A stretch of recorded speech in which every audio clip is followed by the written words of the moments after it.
Hello అండి, ఎలా ఉన్నారు? నేనైతే చాలా బాగున్నాను. మీరందరూ కూడా బాగుండాలని మనస్ఫూర్తిగా కోరుకుంటున్నాను. సుగుణ వంటింటికి స్వాగతం. ఈ రోజు మన వంటింట్లో చికెన్ లాలీపాప్ ఏ విధంగా తయారు చేసుకోవాలో చూద్దామా? Welcome back to my channel.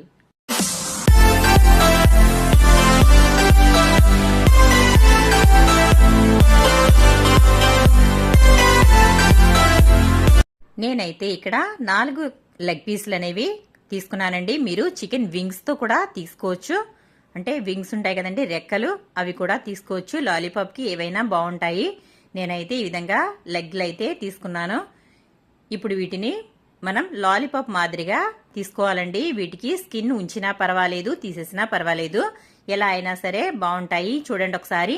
లెగ్ని ఈ విధంగా పట్టుకునే చోట మాత్రం ఉంచి తర్వాత ఈ విధంగా అయితే చాకుతో కట్ చేసుకుంటూ కిందకి మనం ఆ ఉన్న స్కిన్ అంతా కూడా కిందకైతే లాగాలండి. అప్పుడైతే మనకి